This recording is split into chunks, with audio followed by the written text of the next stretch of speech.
Welcome back to All Things Strength and Wellness TV. Today what we're going to talk about is nutrition, supplementation and lifestyle. How can we analyse these factors and what protocols can we put in place? Now this is a long presentation, so you may want to watch it in 2, 3 or 4 viewings. But I hope you guys enjoy the presentation and I'll speak to you at the end. Alright everyone, welcome to today's presentation on nutrition, supplementation and lifestyle. So you can see here on the athletic development hierarchy that nutrition, supplementation and lifestyle make up the foundation of the athletic development hierarchy, along with circadian rhythms and mental, emotional and spiritual well-being, which we will be covering in future episodes. 3 ways of looking at the body. There's 3 ways I look at the body: a biomechanical way, a biochemical way and a psychological way. When we talk about the biomechanics of the body, we're talking about the structure, function and movement quality of the body, and things that can have a big bearing on this aspect are postural habits, training and the sport you play. Biochemical, we're talking about all internal interactions of the body, and things that can have a big bearing on this are nutrition, supplementation, circadian rhythms, environmental toxicity, mental, emotional and spiritual well-being, training, and basically anything and everything that can contribute to genetic expression and hormonal and metabolic regulation. Then with regards to psychological health, a lot of psychological and mental health issues have biochemical influences at their root cause. So you can see examples I give here are gut health, protein metabolism for neurotransmitter balance, and essential fatty acid balance. So you can see here in the second point I make, a lot of mental health issues are biochemical dysfunctions and not psychological ones. Another aspect we're considering with psychological and mental health is developmental conditioning. Developmental conditioning pertains to the downloading of our subconscious mind in the first 6 to 8 or even 10 years of our lives. And this subconscious mind is formed by the environment in which we grew up in. And this subconscious mind has a big bearing on our overall health and wellness in later years in our life. Good resources on this will be Bruce Lipton's book Biology of Belief and anything by Joseph Shilton Pearce. So how do we analyse nutrition, supplementation and lifestyle factors? Biomechanical, we can use the functional movement screen with pain-free clients and athletes. We can use the selective functional movement assessments with athletes or clients in pain. Biochemical, we can use health questionnaires, review of health history records, functional lab testing, heart rate variability testing and metabolic typing to individualise nutrition and supplementation protocols. With regards to psychological health, we're going to use all the same criteria that we used to look at the biochemistry of the body with the added addition of neurofeedback.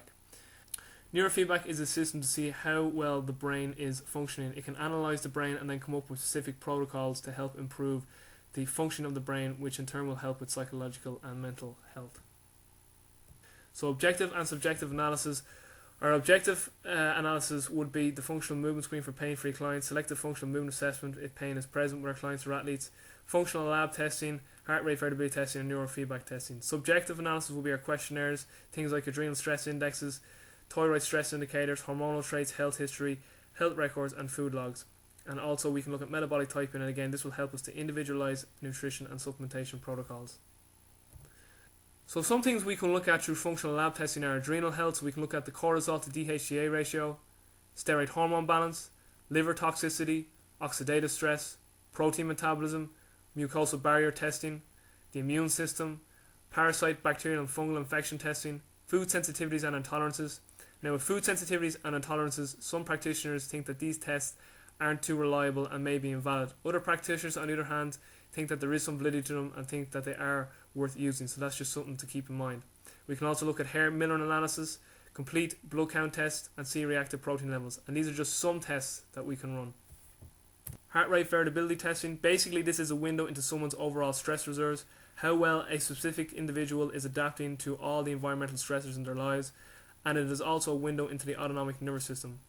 Now how this works is basically, and this is just a very brief summary, heart rate variability looks at the RR intervals from one heartbeat to the next, and it looks for the variability between each RR interval. You come up with something which is called the standard deviation, and the higher the standard deviation, generally this is better because it's showing that there's more variability from one RR interval to the next, and the more variability there is, this means that you have more of an ability to adapt to the environmental stressors in your life. Also with heart rate variability, you'll also see overall power output by the heart. So here is a results sheet from a heart rate variability test that I did on myself. If we start by looking at the left hand side of the sheet where the green, amber and red table is, where it says functional state estimation, you'll see that my score is a 9 and it says I have a failure of adaptation. But the thing to keep in mind is that the heart rate variability unit that I own was designed to test the general population. When you test an athlete or someone of a high level of fitness, you need to recalculate or recalibrate the results to get their true result on a HRV test. So if we go to the bottom left hand corner of this result sheet where it says estimation of the regulatory system's activity, you'll see it says -1, -2, -2, 2, and then -2 again. Now if you add up all the minus figures, it comes to -7. So what you would do in this instance is you would minus 7 from 9, and the actual score would be 2. So my score is actually 2, and I'm in the green, so I'm in physiological norm. So if we go to the center of the sheet now, where it says general parameters of heart rate variability, I just want to go through some of these general parameters in this table. My resting heart rate was 59, which for me actually is pretty high. My resting heart rate is generally in the mid to late 40s, and this is a seated resting heart rate. So I must have been recovering from a training session either that morning or from the day before. My standard deviation was in a good range. Then if we go down 2 more lines, my stress index was in a very good range. Then if we go down 3 more lines, my arrhythmias were in a very good range. Then after arrhythmias, we have performance HF percentage, performance high frequency, which is an indication of parasympathetic nervous system activity. Below that, we have performance LF percentage, performance low frequency percentage, which is an indication of sympathetic nervous system activity.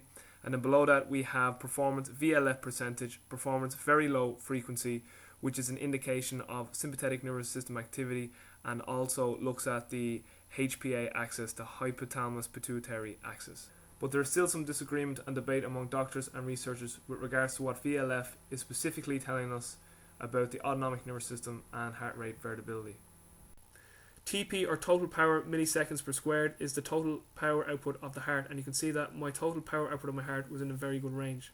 So if we go to the right hand side of the sheet now, to the top right hand corner where it says histogram, the histogram is a chart that shows the average time interval in between each RR interval, and the wider and broader this chart, the better.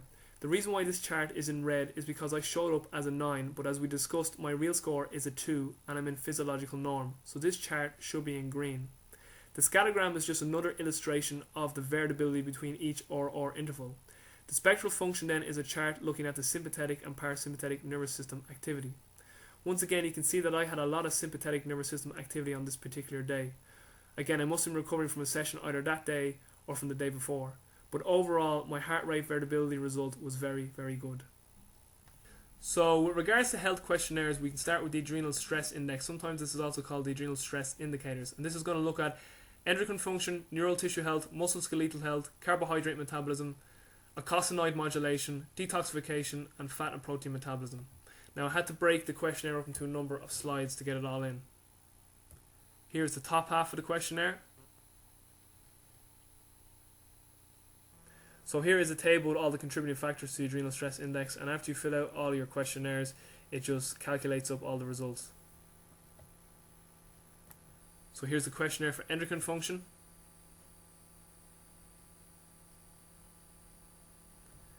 The second part of endocrine function.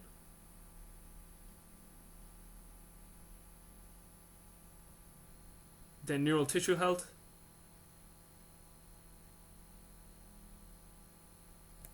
And the second part of neural tissue health.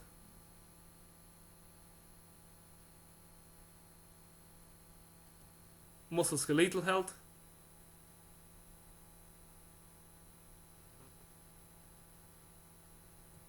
Carbohydrate metabolism.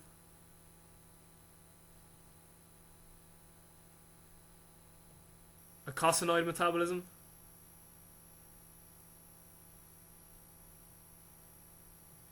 Detoxification. And fat and protein metabolism.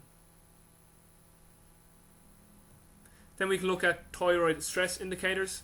So with the thyroid stress indicators questionnaire, we have physical, mental, emotional, sensation, and miscellaneous related subtotals.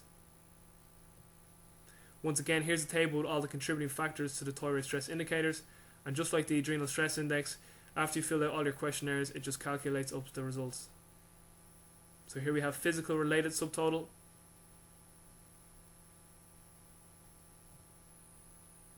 the second part of physical related subtotal,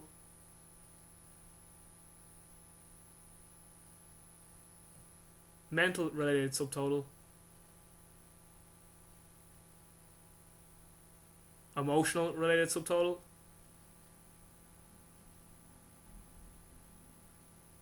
sensations,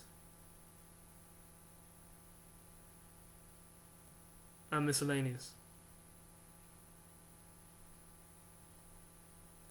Another questionnaire we can look at is hormonal traits.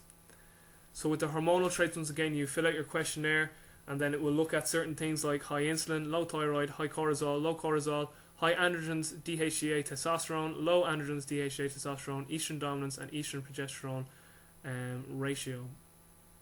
And it will give you a certain percentage or calculation once you fill out your questionnaire as to regards to where these certain criteria are with your overall health and well-being.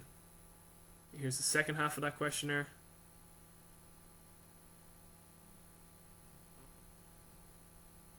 And the third and final part.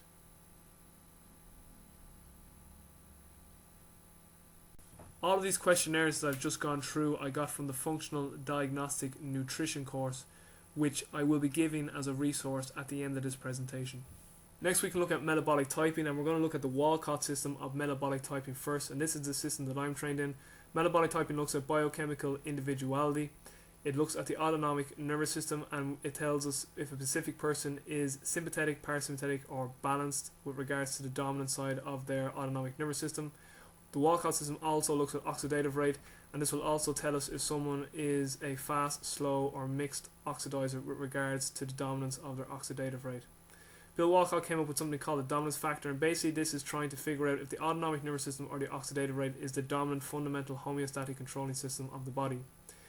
With metabolic typing we use an online questionnaire which looks at physical traits which look at the autonomic nervous system only, dietary traits which looks at the autonomic nervous system and oxidative rate only, and psychological traits which look at the autonomic nervous system and oxidative rate. The dominance factor, Walcott, so again we discussed about this on the previous slide. The definition of the dominance factor is any nutrient can produce opposite biochemical influences in different metabolic types depending on which fundamental homeostatic control system is dominant.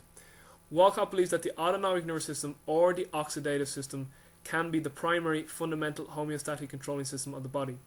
Dr. William Donnan Kelly, on the other hand, who was the father of metabolic typing, believed that the autonomic nervous system was the only primary fundamental homeostatic controlling system of the body, from what I have read and researched. So the fundamental homeostatic control systems of the body, this is from Bill Walcott, and there's 11 of them. The autonomic nervous system, which is the master regulator of metabolism. The oxidative system, also known as the carbo-oxidative system, its function is intracellular energy metabolism. The catabolic anabolic balance, also known as the lipo-oxidative system, its function is intracellular oxygen metabolism. Endocrine type influences food selection relative to weight control. Acid-alkaline balance, reflex homeostasis through pH. Prostaglandin balance regulates inflammatory and immune responses. Constitutional type links constitutional elements of food with metabolism. Electrolyte balance regulates circulation of osmotic pressure. Blood type, basis for blood type specific food reactivities. Steroid hormone balance, optimal ratios and levels of steroid hormones. And neurotransmitter balance, optimal mental health and brain function. Another concept of metabolic typing worth noting is metabolic typing is patient specific and not disease specific. An example of this is two patients with the same symptoms and or disease. But both of these patients can have completely different biochemical dysfunctions as the root cause of their shared symptoms and or disease. Basically, metabolic typing tries to correct the underlying biochemical dysfunctions in one or more of the fundamental homeostatic controlling systems of the body that may be leading to chronic degenerative disease. So metabolic typing, 9 types, and this comes from Bill Walcott's system once again.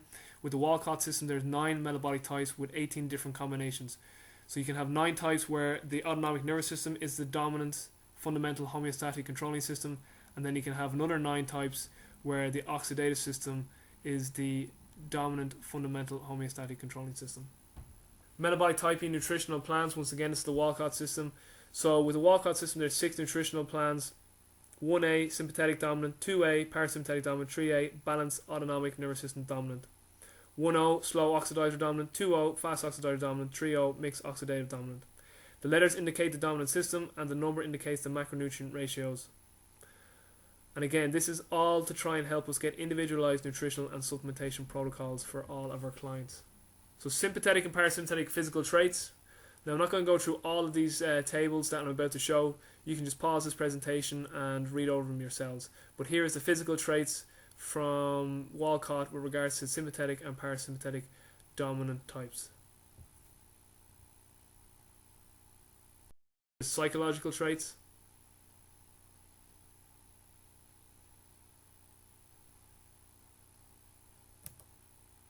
diet-related traits,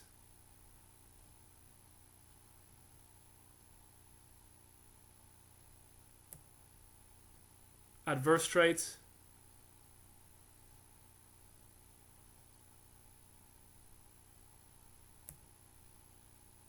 and nutrients.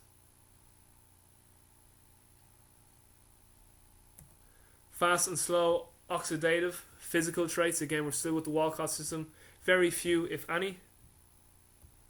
Psychological traits,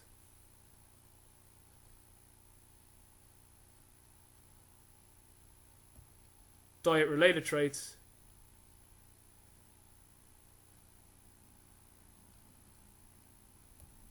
adverse traits, could be any, and finally nutrients. What we're going to look at now is the Kelly system of metabolic typing. Now, I'm not trained in the Kelly system of metabolic typing, I'm trained in the Walcott system of metabolic typing. Dr. William Donald Kelly was the originator of metabolic typing, and he had three categories: sympathetic dominant, parasympathetic dominant, or balanced type. He had 10 metabolic types, 3 vegetarian, 3 carnivore, and 4 balanced types. The main difference between the Kelly system and the Walcott system, which I touched on earlier on, was that Bill Walcott believes that the autonomic nervous system or the oxidative rate can be the primary fundamental homeostatic controlling system of the body. Whereas what I've read and researched, Dr. Kelly believed that the autonomic nervous system could be the only primary fundamental homeostatic controlling system of the body. So the following slides are all from the work of Dr. William Donald Kelly, sympathetic and parasympathetic and what they're more prone to. Again, I'm not going to go through these, you can pause the presentation and go through them yourselves in your own time.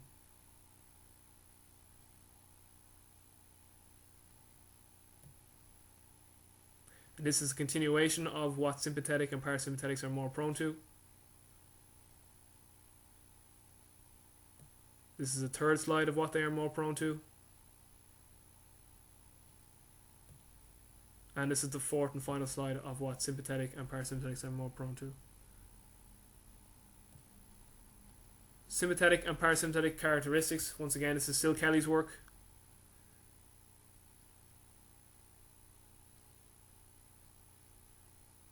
Here's the second slide.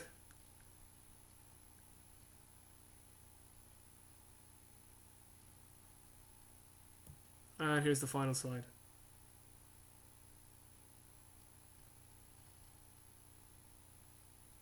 So here are Dr. William Donald Kelly's metabolic types. Group A, vegetarian types, sympathetic dominant, type 1, type 4, and type 6.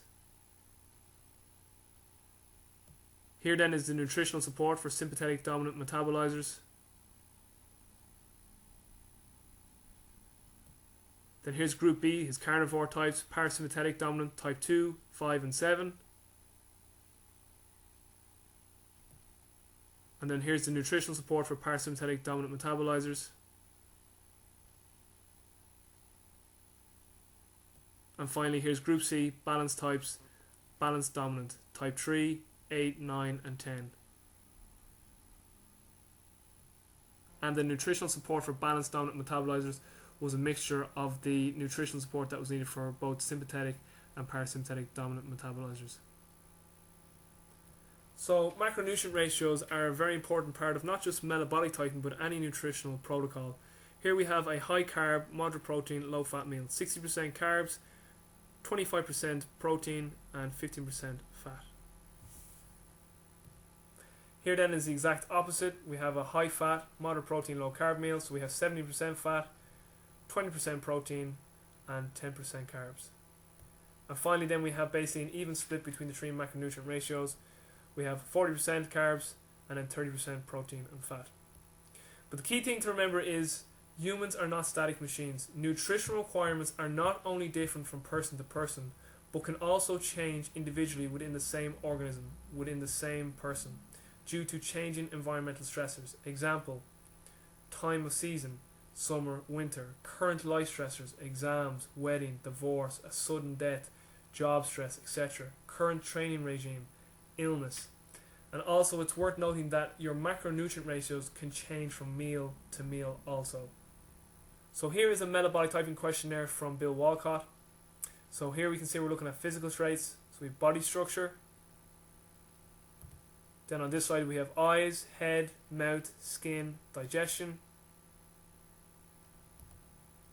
elimination, reflexes, respiration, miscellaneous.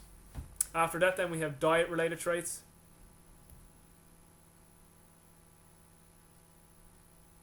And then after that you can see on this slide we have psychological traits.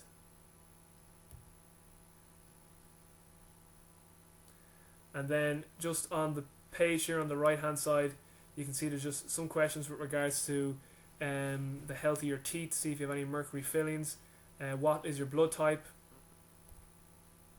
and then on this final page it's just asking if you're retesting your metabolic type. So some good resources will be Functional Diagnostic Nutrition. Website is fdmmanager.com. Bill Walcott and Metabolic Typing, his website is healthexcel.com. The book is Metabolic Typing, which he co-wrote with Trish Fahey.